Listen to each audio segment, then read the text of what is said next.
എല്ലാവർക്കും നമസ്കാരം. Master key അക്കാദമിയുടെ പുതിയൊരു വീഡിയോ ക്ലാസ്സിലേക്ക് സ്വാഗതം. അപ്പൊ നമ്മൾ ഇന്നത്തെ ക്ലാസ്സിൽ ഡിസ്കസ് ചെയ്യുന്നത് കഴിഞ്ഞ ക്ലാസ്സിൽ പറഞ്ഞ 2022, 23, 24 വർഷങ്ങളിലെ ആനുകാലിക സംഭവങ്ങളുമായി ബന്ധപ്പെട്ട രണ്ടാമത്തെ ക്ലാസ് ആണ്. നമുക്ക് ക്ലാസ്സിലേക്ക് കടക്കാം. ക്ലാസ് ആദ്യ അവസാനം വരെ എല്ലാവരും കാണുക. എല്ലാവർക്കും വിജയാശംസകൾ നേരുന്നു. നമുക്ക് ആദ്യത്തെ നോക്കാം.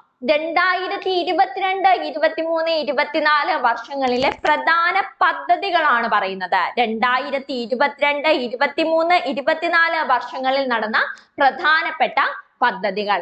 ഒന്നാമത്തെ നോക്കി, സർക്കാർ ജീവനക്കാരുടെ തൊഴിൽ ശേഷി ഉയർത്താനുള്ള പദ്ധതി ഏതാണത്? കർമ്മയോഗി പദ്ധതിയാണ്. അപ്പൊ എന്താണ് കർമ്മയോഗി പദ്ധതി എന്ന് പറയുന്നത്?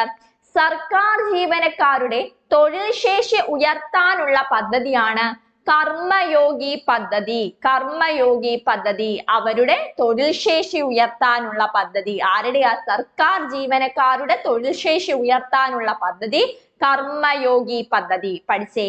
അടുത്തതാണ്, ഇന്ത്യയിൽ ആദ്യമായി തൊഴിലുറപ്പ് തൊഴിലാളികൾക്ക് ക്ഷേമനിധി ബോർഡ് ഏർപ്പെടുത്തിയ സംസ്ഥാനം. ഇന്ത്യയിൽ ആദ്യമായി തൊഴിലുറപ്പ് തൊഴിലാളികൾക്ക് ക്ഷേമനിധി ബോർഡ് ഏർപ്പെടുത്തിയ സംസ്ഥാനം ഏതാണ്? അത് കേരളമാണ്. അപ്പൊ രണ്ടെണ്ണം പറഞ്ഞു. ഏതൊക്കെയാ? സർക്കാർ ജീവനക്കാരുടെ തൊഴിൽ ശേഷി ഉയർത്തുന്നതിനുള്ള പദ്ധതി കർമ്മയോഗി പദ്ധതി. ഇന്ത്യയിൽ ആദ്യമായി തൊഴിലുറപ്പ് തൊഴിലാളികൾക്ക് ക്ഷേമനിധി ബോർഡ് ഏർപ്പെടുത്തിയ സംസ്ഥാനം കേരളം. അങ്ങനെയെങ്കിൽ പ്രീവിയസ് ഇയർ ക്വസ്റ്റ്യൻ ആണ്. പാഠപുസ്തകത്തിൽ ഇന്ത്യൻ ഭരണഘടനയുടെ ആമുഖം ഉൾപ്പെടുത്തിയ ആദ്യ സംസ്ഥാനം ഏതാണ്? ഏതാണത്? അതും കേരളമാണ്. ക്ലിയർ ആയോ? അങ്ങനെയെങ്കിൽ നമുക്ക് നോക്കാം. സ്ത്രീ ശാക്തീകരണത്തിനായി കുടുംബശ്രീ ആരംഭിക്കുന്ന പദ്ധതി ഏതാണ്? സ്ത്രീ ശാക്തീകരണത്തിനായി കുടുംബശ്രീ ആരംഭിക്കുന്ന പദ്ധതി ഏതാണത്? GPP പദ്ധതിയാണ്. അല്ലെങ്കിൽ gender point person. Gender point person അല്ലെങ്കിൽ GPP. അപ്പം സ്ത്രീ ശാക്തീകരണത്തിനായി കുടുംബശ്രീ ആരംഭിക്കുന്ന പദ്ധതി ഏതാണ്? GPP പദ്ധതി അല്ലെങ്കിൽ ജെൻഡർ പോയിന്റ് പേഴ്സൺ. ഇമ്പോർട്ടന്റ് ആണ്, ഓർത്തിരുന്നോണേ. അങ്ങനെയെങ്കിൽ അടുത്തത് മിഷൻ റെയിൻബോ 2024 എന്ന പേരിൽ കർമ്മ പരിപാടി നടപ്പാക്കുന്ന ബാങ്ക്. മിഷൻ റെയിൻബോ 2024 എന്ന പേരിൽ കർമ്മ പരിപാടി നടപ്പാക്കുന്ന ബാങ്ക് ഏതാണ്?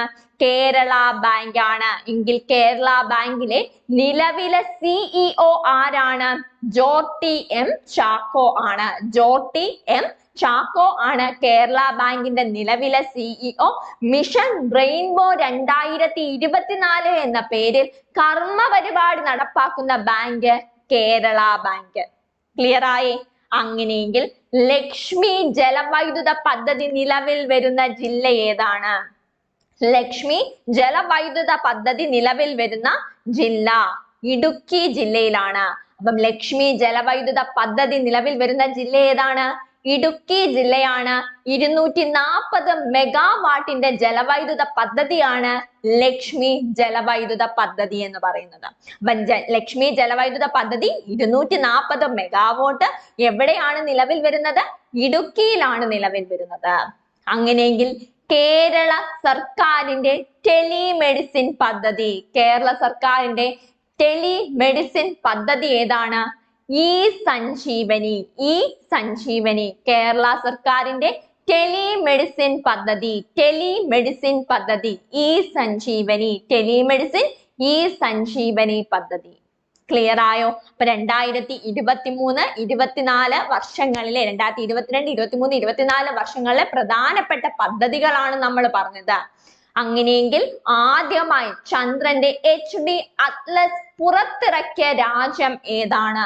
ആദ്യമായി ചന്ദ്രന്റെ HD അറ്റ്ലസ് പുറത്തിറക്കിയ രാജ്യം. Option A Japan, option B China, option C America, option D Russia. ആദ്യമായി ചന്ദ്രന്റെ HD അറ്റ്ലസ് പുറത്തിറക്കിയ രാജ്യം ഏതാണ്? ഓപ്ഷൻ ബി ചൈനയാണ് ശരിയായിട്ടുള്ള ഉത്തരം. ആദ്യമായി ചന്ദ്രന്റെ HD അറ്റ്ലസ് പുറത്തിറക്കിയ രാജ്യം ഏതാണെന്ന് ചോദിച്ചാൽ അത് ചൈനയാണ്. ഭൂമിയിൽ ഇല്ലാത്തതും ചന്ദ്രനിൽ കണ്ടെത്തിയതുമായ രാസസംയുക്തം. ഭൂമിയിൽ ഇല്ലാത്തതും ചന്ദ്രനിൽ കണ്ടെത്തിയതുമായ രാസസംയുക്തം ഏതാണ്? ക്രീപ്പ് ആണ്. ക്രീപ്പ് എന്ന് പറഞ്ഞാൽ K for പൊട്ടാസ്യം. REE എന്ന് പറയുന്നത് റയർ എർത്ത് എലമെന്റ്സ് ആണ്, റെയർ എർത്ത് എലമെന്റ്സ്. പി എന്താണ്? പി ഫോസ്ഫറസ് ആണ്, പി ഫോസ്ഫറസ് ആണ്. അപ്പൊ ഇതെല്ലാം ചേരുന്നതാണ് ആ രാസസംയുക്തം. ഭൂമിയിൽ ഇല്ലാത്തതും ചന്ദ്രനിൽ കണ്ടെത്തിയതുമായ രാസസംയുക്തമാണ് ക്രീപ്പ് എന്ന് പറയുന്നത്. അങ്ങനെയെങ്കിൽ ആദ്യമായി ചന്ദ്രന്റെ HD അറ്റ്ലസ് പുറത്തിറക്കിയ രാജ്യം ഏതാണെന്ന് ചോദിച്ചാൽ അത് ചൈനയാണെന്ന് ഓർത്തിരിക്കുക. എങ്കിൽ നമുക്ക് അടുത്ത ചോദ്യത്തിലേക്ക് പോകാം. ഇന്ത്യയിൽ ആദ്യമായി കാർബൺ ന്യൂട്രൽ അഗ്രികൾച്ചർ പദ്ധതി ആരംഭിച്ച സംസ്ഥാനം. ഇന്ത്യയിൽ ആദ്യമായി കാർബൺ ന്യൂട്രൽ അഗ്രികൾച്ചർ പദ്ധതി ആരംഭിച്ച സംസ്ഥാനം ഏതാണ്? Option A Kerala, option B Assam, option C Tamil Nadu, option D Punjab. ഇന്ത്യയിൽ ആദ്യമായിട്ട് കാർബൺ ന്യൂട്രൽ അഗ്രികൾച്ചറൽ പദ്ധതി ആരംഭിച്ച സംസ്ഥാനം ഏതാണ്? ഓപ്ഷൻ എ കേരളമാണ് ശരിയായിട്ടുള്ള ഉത്തരം. ആദ്യമായിട്ട് ഇന്ത്യയിൽ ആദ്യമായി കാർബൺ ന്യൂട്രൽ അഗ്രികൾച്ചർ പദ്ധതി ആരംഭിച്ച സംസ്ഥാനം ഏതാ? കേരളമാ. അപ്പം കേരളത്തെ പറ്റി ഇന്നത്തെ ക്ലാസ് നമ്മൾ മൂന്നാമത്തെ പ്രസ്താവനയാ പറയുന്നത്. ഇന്ത്യയിൽ ആദ്യമായി കാർബൺ ന്യൂട്രൽ അഗ്രികൾച്ചർ പദ്ധതി ആരംഭിച്ച സംസ്ഥാനം കേരളമാണ്. പ്രഥമ കാർബൺ ന്യൂട്രൽ വിശേഷ് ദേശീയ പുരസ്കാരം നേടിയ പഞ്ചായത്ത് ഏതാണെന്ന് ചോദിച്ചാൽ കേരളത്തിലെ വയനാട് ജില്ലയിലെ മീനങ്ങാടിയാണ്. പ്രഥമ കാർബൺ ന്യൂട്രൽ വിശേഷ് ദേശീയ പുരസ്കാരം നേടിയ പഞ്ചായത്ത് ഓർത്തിരുന്നോണം.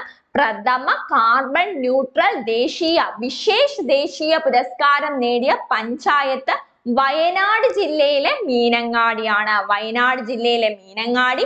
ഇന്ത്യയിൽ ആദ്യമായിട്ട് കാർബൺ ന്യൂട്രൽ അഗ്രികൾച്ചർ പദ്ധതി ആരംഭിച്ച സംസ്ഥാനം കേരളമാണ്. കേരളം.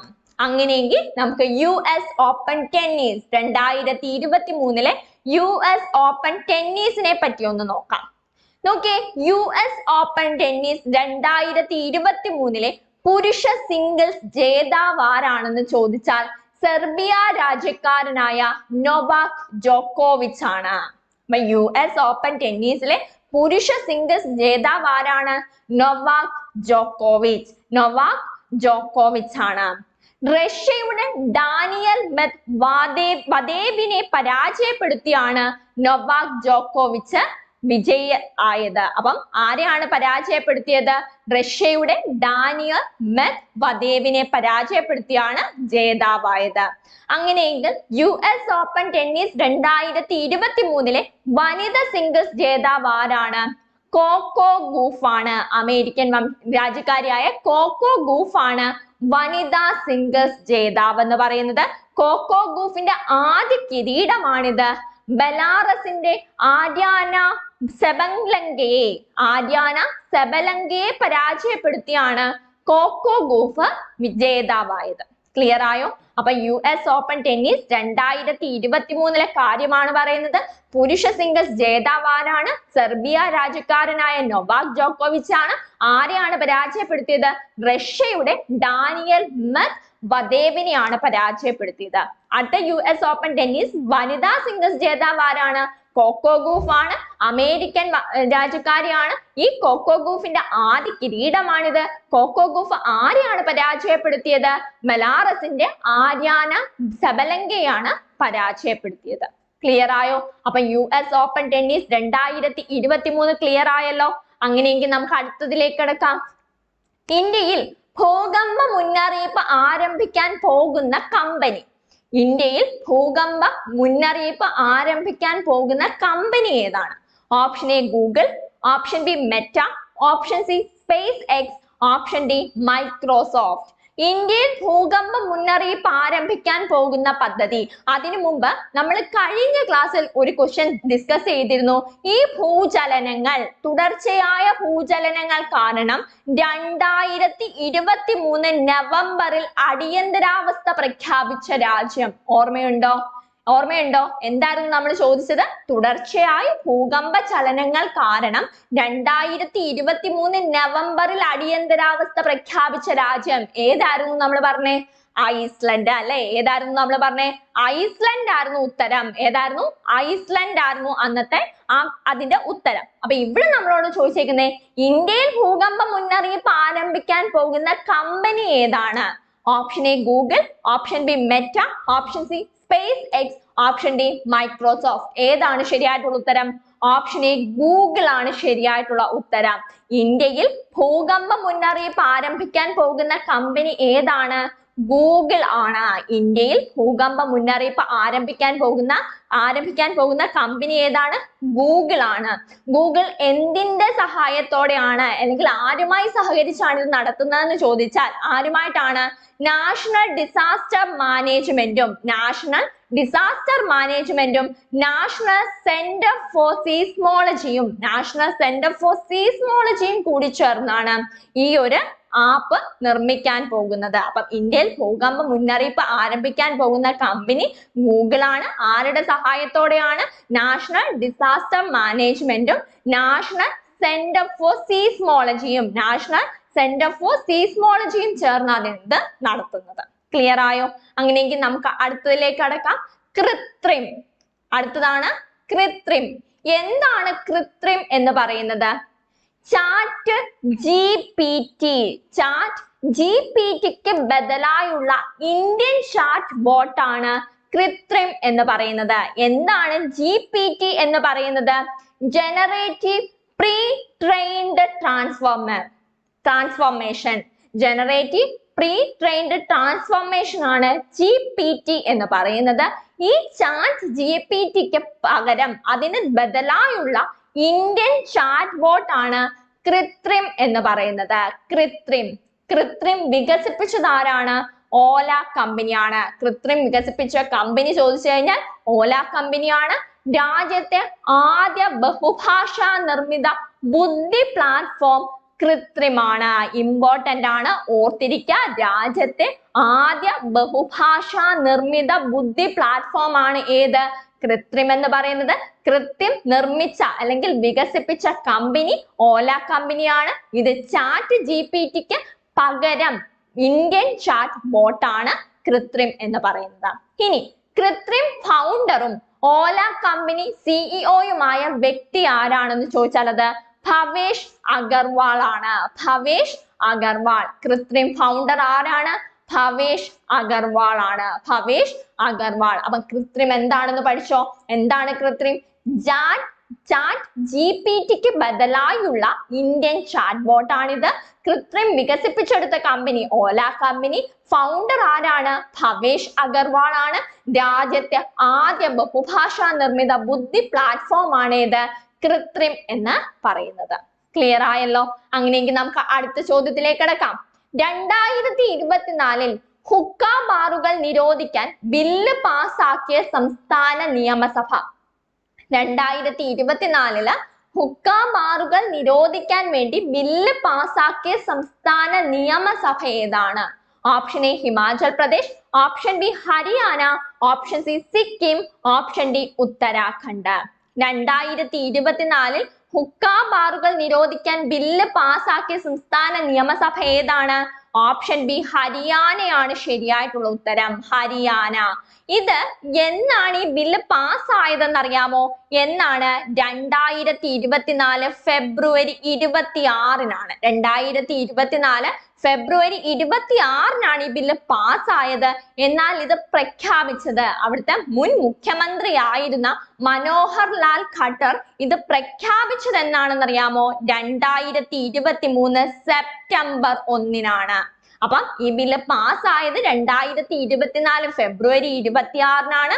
കർണാലിൽ ഡി അഡിക്ഷൻ ക്യാമ്പയിന്റെ ഭാഗമായിട്ട് മുൻ മുഖ്യമന്ത്രി ഇത് പ്രഖ്യാപിച്ചത് 2023 സെപ്റ്റംബർ 1-നാണ്. 2023 സെപ്റ്റംബർ 1-ന് പ്രഖ്യാപിച്ചു. 2024 ഫെബ്രുവരി 26-ന് ഹുക്ക ബാറുകൾ നിരോധിക്കാനുള്ള ബില്ല് പാസാക്കി. ഏത് സംസ്ഥാനത്ത്?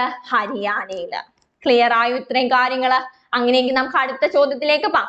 അടുത്തത് നമ്മൾ ലോക വനദിനത്തെ പറ്റിയാണ് പറയുന്നത്. ലോക വനദിനം നമുക്കറിയാം. ലോക വനദിനം എന്നാ എല്ലാവർക്കും അറിയാം. ലോക വനദിനം മാർച്ച് 21 അല്ലെ? മാർച്ച് 21 ലോക വനദിനം എല്ലാവർക്കും അറിയാം. അങ്ങനെയെങ്കിൽ 2023 ലോക വനദിന പ്രമേയം എന്തായിരുന്നു? 2023 ലോക വനദിന പ്രമേയം എന്താ? Forest and health. Forest and health എന്നതാണ് 2023 ലോക വനദിന പ്രമേയം. അപ്പൊ ലോക വനദിനം മാർച്ച് 21. ലോക വനദിനം മാർച്ച് 21. 2023 ലോക വനദിന പ്രമേയം ഫോറസ്റ്റ് ആൻഡ് ഹെൽത്ത്. 2024 ലോക വനദിന പ്രമേയം എന്താണ്? 2024 forest and innovation new solution for A better world.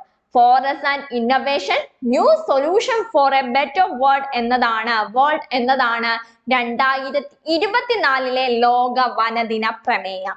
Clear ആയോ? അപ്പൊ ലോക വനദിനം പഠിച്ചു വെച്ചോണേ, ഇമ്പോർട്ടന്റ് ആണ്. മാർച്ച് 21 ലോക വനദിനം, 2023 പ്രമേയം ഫോറസ്റ്റ് ആൻഡ് ഹെൽത്ത്, 2024 ആയപ്പോൾ അത് എന്തായി? Forest and innovation new solution for A better world. അടുത്ത നോക്കാം. അടുത്ത ചോദ്യം ഇതാണ്. ഇൻഫോസിസ് അംബാസിഡറായി നിയമിതനായ ടെന്നീസ് താരം. ഇൻഫോസിസ് അംബാസിഡറായി നിയമിതനായ ടെന്നീസ് താരം. Option A Roger Federer, option B Rafael Nadal, option C Maria Sharapova, option D Sania Mirza.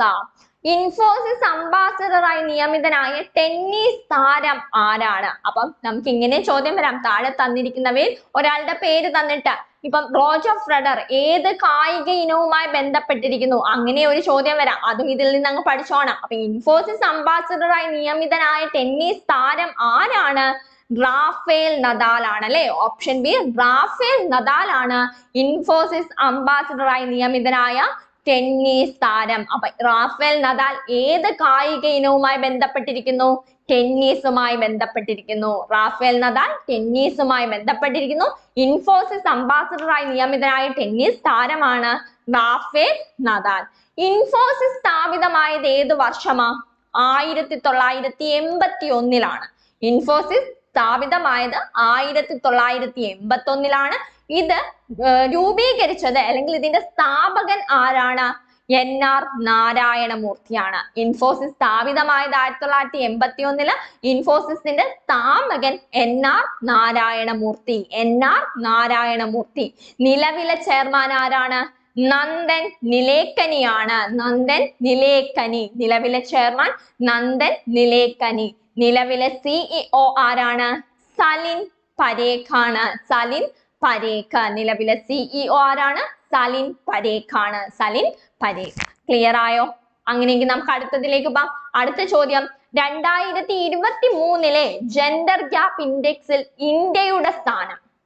2023 gender gap ഇൻഡെക്സിൽ ഇന്ത്യയുടെ സ്ഥാനം എത്രാമതാണ്? Option A 127, option B 110, option C 83, option D 63. 2023 gender gap ഇൻഡെക്സിൽ ഇന്ത്യയുടെ സ്ഥാനം എത്രാമതാ? ഓപ്ഷൻ എ ആണ് 127ാമത്തെ സ്ഥാനമാണ്. 127. 127. 2023 ജെൻഡർ ഗ്യാപ്പ് ഇൻഡെക്സിൽ ഇന്ത്യയുടെ സ്ഥാനം 127. 127. അങ്ങനെയെങ്കിൽ 2023 ജെൻഡർ ഗ്യാപ്പ് ഇൻഡെക്സിൽ 1ാം സ്ഥാനം ആർക്കാണ്? ഐസ്ലൻഡിനാണ്. ഐസ്ലൻഡിനെ പറ്റി വേറൊരു പ്രസ്താവന നമ്മൾ മുമ്പ് പറഞ്ഞിരുന്നു ഭൂകമ്പങ്ങളുമായി ബന്ധപ്പെട്ട്. ഇവിടെ 2023 ജെൻഡർ ഗ്യാപ്പ് ഇൻഡെക്സിൽ 1ാം സ്ഥാനം നേടിയത് ഏത് രാജ്യമാണ്? ഐസ്ലൻഡ് ആണ്. ഈ ജെൻഡർ ഗ്യാപ്പ് ഇൻഡെക്സ് എന്ന അതിന്റെ റിപ്പോർട്ട് തയ്യാറാക്കുന്നത് ആരാണ് അല്ലെങ്കിൽ തയ്യാറാക്കിയത് ആരാണ്? വേൾഡ് എക്കണോമിക് ഫോറം ആണ്. ജെൻഡർ ഗ്യാപ്പ് ഇൻഡെക്സിന്റെ റിപ്പോർട്ട് തയ്യാറാക്കിയത് വേൾഡ് എക്കണോമിക് ഫോറം ആണ്. World economic forum. ഓക്കെ, അങ്ങനെയെങ്കിൽ അടുത്ത ചോദ്യം, ഇന്ത്യയുടെ ORS ലായനിയുടെ പിതാവ്. ഇന്ത്യയുടെ ORS ലായനിയുടെ പിതാവ്. Option A Roy Chaly, option B Naresh Rao, option C Dilip Mahalanabis, option D Anirudh Vasudevan. ഇന്ത്യയുടെ ORS ലായനിയുടെ പിതാവ് മിക്കവാറും എല്ലാവർക്കും അറിയാലോ. ഇന്ത്യയുടെ ORS ലായനിയുടെ പിതാവ് ആരാണ്? ഓപ്ഷൻ സി ആണ് ദിലീപ് മഹലനബിസ് ആണ്. ദിലീപ് മഹലനബിസ് ആണ് ഇന്ത്യയുടെ ORS ലായനിയുടെ പിതാവെന്ന് അറിയപ്പെടുന്നത്. ദിലീപ് മഹലനബിസ് അന്തരിച്ചത് ഏത് വർഷമാ? 2022 ഒക്ടോബർ 16 ഇതിനകത്ത് ഇമ്പോർട്ടന്റ് ആയിട്ടുള്ളതുണ്ട്. 2023 മരണാനന്തര ബഹുമതിയായി അദ്ദേഹത്തിന് പത്മവിഭൂഷൺ ലഭിച്ചു. അപ്പൊ നമ്മൾ എന്താ പറഞ്ഞത്? ഇന്ത്യയുടെ ORS ലായനിയുടെ പിതാവ് എന്നറിയപ്പെടുന്നത് ദിലീപ് മഹലനോബിസ് ആണ്. അദ്ദേഹം അന്തരിച്ചത് 2022 ഒക്ടോബർ 16-നാണ്. 2023 മരണാനന്തര ബഹുമതിയായി അദ്ദേഹത്തിന് പത്മവിഭൂഷൺ ലഭിച്ചു. പത്മവിഭൂഷൺ ലഭിച്ചു. ക്ലിയർ ആയേ? അങ്ങനെയെങ്കിൽ നമുക്ക് അടുത്ത ചോദ്യത്തിലേക്ക് പോകാം. അടുത്ത ചോദ്യം ഇതാണ്: വിനാശകരമായ ആണവായുധങ്ങൾ ബഹിരാകാശത്ത് വിന്യസിക്കുന്നത് തടയണമെന്ന് ആവശ്യപ്പെട്ട UN പ്രമേയം വീറ്റോ ചെയ്തത്. വിനാശകരമായ ആണവായുധങ്ങൾ ബഹിരാകാശത്ത് വിന്യസിക്കുന്നത് തടയണമെന്ന് ആവശ്യപ്പെട്ട UN പ്രമേയം വീറ്റോ ചെയ്തത് ഏത് രാജ്യമാ? Option A America, option B China, option C Russia, option D Britain. ഏതാണ്? ഓപ്ഷൻ സി റഷ്യയാണ് ശരിയായിട്ടുള്ള ഉത്തരം. വിനാശകരമായ ആണവായുധങ്ങൾ ബഹിരാകാശത്ത് വിന്യസിക്കുന്നത് തടയണമെന്ന് ആവശ്യപ്പെട്ട UN പ്രമേയം വീറ്റോ ചെയ്തത് റഷ്യയാണ്. പ്രമേയം അവതരിപ്പിച്ച ജപ്പാനും US-ഉം ചേർന്നാണെന്ന് ഓർത്തിരിക്കുക. വീറ്റോ ചെയ്തത് റഷ്യയാണ്. ഈ പ്രമേയം അവതരിപ്പിച്ചത് ആരാണ്? ജപ്പാനും US-ഉം ചേർന്നാണ്. ജപ്പാനും US-ഉം ചേർന്ന് UNO, യുണൈറ്റഡ് നേഷൻ ഓർഗനൈസേഷൻ അല്ലെങ്കിൽ ഐക്യരാഷ്ട്ര സഭ നിലവിൽ വന്നത് ഏത് വർഷമാ?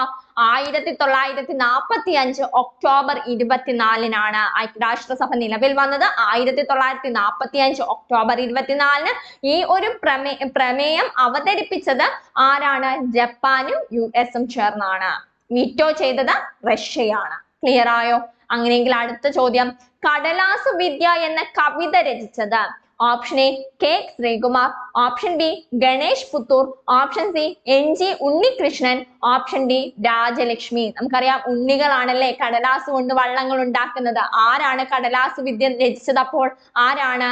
Option C NG ഉണ്ണികൃഷ്ണനാണ്. കടലാസ് വിദ്യ എന്ന കവിത രചിച്ചത് NG ഉണ്ണികൃഷ്ണൻ. മറന്നു പോവല്ലേ, കടലാസ് വിദ്യ എന്ന കവിത രചിച്ചത് ആരാ? NG ഉണ്ണികൃഷ്ണനാണ്. 2022 കേരള സാഹിത്യ അക്കാദമിയുടെ മികച്ച കവിതയ്ക്കുള്ള പുരസ്കാരം ലഭിച്ച വ്യക്തി ആരാണ്? NG ഉണ്ണികൃഷ്ണനാണ്. 2022 കേരള സാഹിത്യ അക്കാദമിയുടെ മികച്ച കവിതയ്ക്കുള്ള പുരസ്കാരം ലഭിച്ച വ്യക്തി NG ഉണ്ണികൃഷ്ണൻ. ഏത് കവിതയ്ക്കാണ്? കടലാസ് വിദ്യ എന്ന കവിതയ്ക്കാണ്. അപ്പം കടലാസ് വിദ്യ എന്ന കവിതയുടെ രചയിതാവ് ആരാണ്? NG ഉണ്ണികൃഷ്ണനാണ്. കടലാസ് വിദ്യ എന്ന കവിത എഴുതിയത് ആരാണ്? NG ഉണ്ണികൃഷ്ണൻ. 2022 കേരള സാഹിത്യ അക്കാദമിയുടെ മികച്ച കവിതയ്ക്കുള്ള പുരസ്കാരം നേടിയത് NG ഉണ്ണികൃഷ്ണനാണ്. അപ്പോൾ 2021 കേരള സാഹിത്യ അക്കാദമിയുടെ മികച്ച കവിതയ്ക്കുള്ള പുരസ്കാരം നേടിയത് ആരാണ്? അൻവർ അലിയാണ്. 2021 അത് ആർക്കാ ലഭിച്ചത്? അൻവർ അലിക്കാണ്. കവിത ഏതാണ്? മെഹബൂബ് എക്സ്പ്രസ്. മെഹബൂബ് എക്സ്പ്രസ് എന്ന കവിതയ്ക്കാണ് അൻവർ അലിക്ക് 2021 കേരള സാഹിത്യ അക്കാദമിയുടെ മികച്ച കവിതയ്ക്കുള്ള പുരസ്കാരം ലഭിച്ചത്. ക്ലിയർ ആയോ? ക്ലിയർ ആയേ? അങ്ങനെയെങ്കിൽ നമുക്ക് അടുത്ത ചോദ്യത്തിലേക്ക് പോകാം. 2024 2020 പുരുഷ ക്രിക്കറ്റ് ലോകകപ്പിന്റെ അംബാസിഡറായി നിയമിതനായത്? 2024 2020 പുരുഷ ക്രിക്കറ്റ് ലോകകപ്പിന്റെ അംബാസിഡറായി നിയമിതനായത്? Option A Suresh Raina, option B MS Dhoni, option C Usain Bolt, option D Sachin Tendulkar. നിങ്ങൾ ഓർക്കണം 2024 2020 പുരുഷ ക്രിക്കറ്റ് ലോകകപ്പിന്റെ അംബാസിഡർ 3 പേരാണ്. അതിൽ ഒരാൾ ആരാണ്? ഓപ്ഷൻ സി ഉസൈൻ ബോൾട്ട് ആണ്. 2024 2020 പുരുഷ ക്രിക്കറ്റ് ലോകകപ്പിന്റെ അംബാസിഡറായി നിയമിതനായത് താഴെ തന്നിരിക്കുന്നവയിൽ ആരാണ്? ഉസൈൻ ബോൾട്ട് ആണ്. 2024 2020 പുരുഷ ക്രിക്കറ്റ് ലോകകപ്പിന്റെ അംബാസിഡർമാർ ആരൊക്കെയാണെന്ന് ചോദിച്ചാൽ Chris Gayle, Yuvraj Singh, Usain bolt എന്നിവരാണ്. 3 പേരാ. Chris Gayle, Yuvraj Singh, Usain bolt. ഈ 3 പേരാണ് 2024 2020 പുരുഷ ക്രിക്കറ്റ് ലോകകപ്പിന്റെ അംബാസിഡർമാരായത്. 2024 2020 പുരുഷ ക്രിക്കറ്റ് ലോകകപ്പിന്റെ വേദിയായ രാജ്യങ്ങൾ ഏതൊക്കെയാണ്? US-ഉം വെസ്റ്റ് ഇൻഡീസുമാണ്. USA-യും വെസ്റ്റ് ഇൻഡീസുമാണ് 2024 2020 പുരുഷ ലോകകപ്പിന്റെ വേദിയായ രാജ്യങ്ങൾ. ക്ലിയർ ആയോ? അപ്പൊ അംബാസിഡർമാരും ഓർത്തിരിക്കുക, രാജ്യങ്ങളും ഓർത്തിരിക്കുക. അടുത്ത ചോദ്യം വനിതാ സംരക്ഷണ നിയമവുമായി ബന്ധപ്പെട്ട പ്രസ്താവനകളാണ്. വനിതാ സംരക്ഷണ നിയമം. വനിതാ സംരക്ഷണ നിയമം അറിയപ്പെടുന്ന മറ്റൊരു പേരാണ് നാരി ശക്തി വന്ദൻ അധിനിയം. നാരി ശക്തി വന്ദൻ അധിനിയമം. അപ്പം വനിതാ സംരക്ഷണ നിയമം അറിയപ്പെടുന്ന പേരെന്താണ്? നാരി ശക്തി വന്ദൻ അധിനിയം. നാരി ശക്തി വന്ദൻ അധിനിയമം. അടുത്തത് ലോകസഭയിലും സംസ്ഥാന നിയമസഭകളിലും ഡൽഹി നിയമസഭയിലും മൊത്തം സീറ്റുകളിൽ 1/3 സ്ത്രീകൾക്കായി സംവരണം ചെയ്യുന്നത്. ഓർത്തിരുന്നോണേ. അപ്പൊ വനിതാ സംവരണ നിയമം അറിയപ്പെടുന്നത് നാരി ശക്തി വന്ദൻ അധിനിയം. ലോകസഭയിലും സംസ്ഥാന നിയമസഭകളിലും ഡൽഹി നിയമസഭയിലും മൊത്തം സീറ്റുകളുടെ 1/3 സ്ത്രീകൾക്കായി സംവരണം ചെയ്യുന്നു. വനിതാ സംവരണ നിയമം 2023 യാഥാർത്ഥ്യമായ ഭരണഘടനാ ഭേദഗതി 106-ാം ഭരണഘടനാ ഭേദഗതിയാണ്. ഭരണഘടനാ ഭേദഗതി ഇമ്പോർട്ടന്റ് ആണ്, പഠിച്ചോണം. വനിതാ സംവരണ നിയമം 2023 യാഥാർത്ഥ്യമാക്കിയ ഭരണഘടനാ ഭേദഗതി ഏതാണ്? 106-ാം ഭരണഘടനാ ഭേദഗതിയാണ്. അപ്പം വനിതാ സംവരണ നിയമം പഠിച്ചേ. 3 കാര്യങ്ങളെ പറഞ്ഞോളൂ. ഒന്ന്, നാരി ശക്തി വന്ദൻ അധിനിയം എന്നറിയപ്പെടുന്നു. ലോകസഭയിലും സംസ്ഥാന നിയമസഭകളിലും ഡൽഹി നിയമസഭയിലും 1/3 സീറ്റ് ആർക്കാണ് സംവരണം ചെയ്തിരിക്കുന്നത്? വനിതകൾക്കാണ്. വനിതാ സംവരണ നിയമം 2023 യാഥാർത്ഥ്യമാക്കിയ ഭരണഘടനാ ഭേദഗതി ഏതാണ്? 106-ാം ഭരണഘടനാ ഭേദഗതിയാണ്. ക്ലിയർ ആയല്ലോ? അങ്ങനെയെങ്കിൽ നമുക്ക് അടുത്തതിലേക്ക് പോകാം. 2023 കേന്ദ്ര ജലശക്തി മന്ത്രാലയത്തിന്റെ റിപ്പോർട്ട് പ്രകാരം രാജ്യത്ത് ഏറ്റവും കൂടുതൽ ചെറുകിട ജലസേചന പദ്ധതികൾ ഉള്ള സംസ്ഥാനം. 2023 കേന്ദ്ര ജലശക്തി മന്ത്രാലയത്തിന്റെ റിപ്പോർട്ട് പ്രകാരം രാജ്യത്ത് ഏറ്റവും കൂടുതൽ ചെറുകിട ജലസേചന പദ്ധതികൾ ഉള്ള സംസ്ഥാനം ഏതാണ്? Option A Uttar Pradesh, option B Kerala, option C Paschima Bengal, option D Maharashtra. ഏതാണ്? ഓപ്ഷൻ എ ഉത്തർപ്രദേശ് ആണ് ശരിയായിട്ടുള്ള ഉത്തരം. ആരും പോയി കേരളം ബബിൾ ചെയ്ത് വെക്കരുത്. 2023 കേന്ദ്ര ജലശക്തി മന്ത്രാലയത്തിന്റെ റിപ്പോർട്ട് പ്രകാരം രാജ്യത്ത് ഏറ്റവും കൂടുതൽ ചെറുകിട ജലസേചന പദ്ധതികളുള്ള രാജ്യം ഏതാണ്? ഉത്തർപ്രദേശ് ആണ്. 2ാം സ്ഥാനം ആർക്കാ? മഹാരാഷ്ട്ര. 3ാം സ്ഥാനം മധ്യപ്രദേശ്. ഉത്തർപ്രദേശ്, മധ്യപ്രദേശ്. നടുക്കേതാ? മഹാരാഷ്ട്ര. ഉത്തർപ്രദേശ്, മധ്യപ്രദേശ്, നടുക്ക് മഹാരാഷ്ട്ര. പഠിക്കാൻ എളുപ്പമാണല്ലോ. ഉത്തർപ്രദേശ്, മഹാരാഷ്ട്ര, മധ്യപ്രദേശ്. പഠിച്ചേ. അപ്പം 2023 കേന്ദ്ര ജലശക്തി മന്ത്രാലയത്തിന്റെ റിപ്പോർട്ട് പ്രകാരം രാജ്യത്ത് ഏറ്റവും കൂടുതൽ ചെറുകിട ജലസേചന പദ്ധതികളുള്ള സംസ്ഥാനം എന്ന് പറഞ്ഞേ. 1ാമത് ഉത്തർപ്രദേശ്, 2ാമത് മഹാരാഷ്ട്ര, 3ാമത് ഏതാ? മധ്യപ്രദേശ്. ഓക്കെ. അങ്ങനെയെങ്കിൽ അടുത്ത ചോദ്യം, ഉത്തേജക മരുന്ന് ഉപയോഗിച്ചതിനെ തുടർന്ന് 4 വർഷം വിലക്ക് ലഭിച്ച ഇന്ത്യൻ അത്ലറ്റ്. ഉത്തേജക മരുന്ന് ഉപയോഗിച്ചതിനെ തുടർന്ന് 4 വർഷം വിലക്ക് ലഭിച്ച ഇന്ത്യൻ അത്ലറ്റ് ആരാണ്?